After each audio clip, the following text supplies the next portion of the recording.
If I could go back to my 20s, I'd slap myself every time I spent $100 trying to impress people who didn't care, skipped learning how to invest, or thought having a job meant financial security. But hey, if you're watching this, you don't have to make the same mistakes. In this video, I'm breaking down the truth about money no one teaches you in school. Things I wish someone had drilled into my head when I was younger. We're talking about income, investing, mindset, avoiding debt traps, and how money can either trap you or set you free, depending on how you handle it. You don't need to be a financial genius to be wealthy. You need principles. You need awareness. You need to start now, even if you're late. This isn't just theory. It's lived experience, hard lessons, and straight-up advice I wish I had a decade ago. Alright, grab a notebook, because Chapter 1 is going to change how you think about making money forever. Let's get into it. Let me tell you something they don't teach in school. Making money and earning a living are two very different things. In my 20s, I thought if I worked hard, stayed loyal to a company, and kept climbing the ladder, I'd be rich by 30. I thought money was a reward for effort. Spoiler alert, it's not. Money doesn't come from effort, it comes from value. I've seen people work 12-hour days, 6 days a week, and still live paycheck to paycheck. And I've seen people make more in a week doing one thing online than a whole month in a traditional job. The truth? Hard work is honorable, but smart work builds wealth. Ask yourself, what skills do I have that are valuable to others? Not what job title, but what problem can I solve? The market pays for solutions, not time. Another thing I learned late, relying on one income source is risky. Most millionaires have at least 3 to 7 streams of income.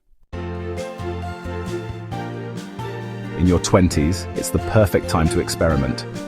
Start freelancing, try dropshipping, sell digital products, monetize a skill. Even if they flop, you're learning skills that stack. Don't just trade time for money. Start building things that pay you back, even when you sleep. We live in the attention economy. If you can capture attention even for 15 seconds, you can make money. I wish I knew how powerful content creation and personal branding were. Whether you're on TikTok, YouTube, or LinkedIn, if you're not building some sort of digital presence, you're invisible in the new economy. Start posting, start sharing, don't wait to be perfect, just be real. Another truth bomb. Money flows through people. You're one connection away from your next opportunity, mentor, or investor. In my 20s, I hung out with people who complained about money but didn't want to change. You can't grow in a circle that doesn't challenge you.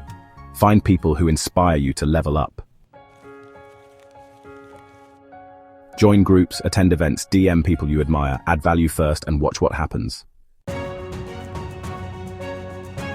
So here's the real truth about money. It doesn't care how hard you work. It cares how smart you work. One paycheck isn't enough. Attention is a currency. Your circle shapes your success. In the next chapter, I'm going to talk about something everyone thinks they understand, but most people get wrong: saving money. Spoiler. Saving alone won't make you rich. Let's go deeper. This little guy right here, he lied to me.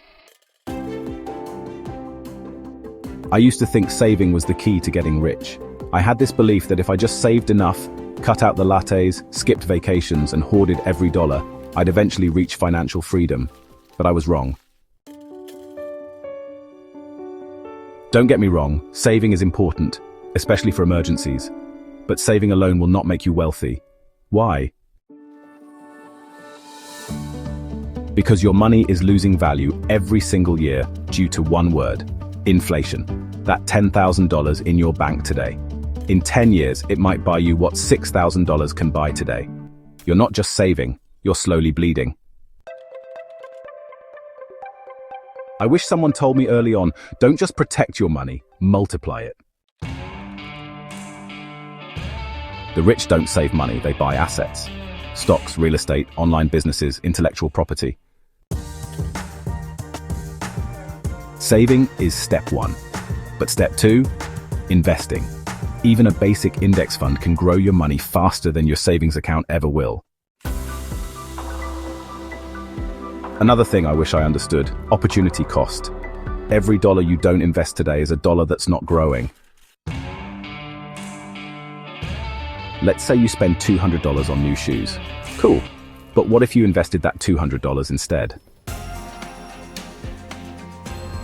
With compound growth, that $200 could become $2,000 in a few years. Now ask yourself, were those shoes really worth $2,000? That's the mindset shift that changed everything for me. Saving does teach discipline, and I respect that. But once you've built the habit, you've got to graduate from just saving to strategizing. Budget, yes. Cut waste, yes, but don't stop there. Make your money work for you. Start small. $20 in an ETF, $50 in a high-yield savings, $100 into a digital skill that makes you more money later. So no, saving isn't bad, but saving alone isn't enough. In the next chapter, I'm going to show you the stuff school never taught us, how money really works. You ready? Let's talk about the system they didn't want us to understand.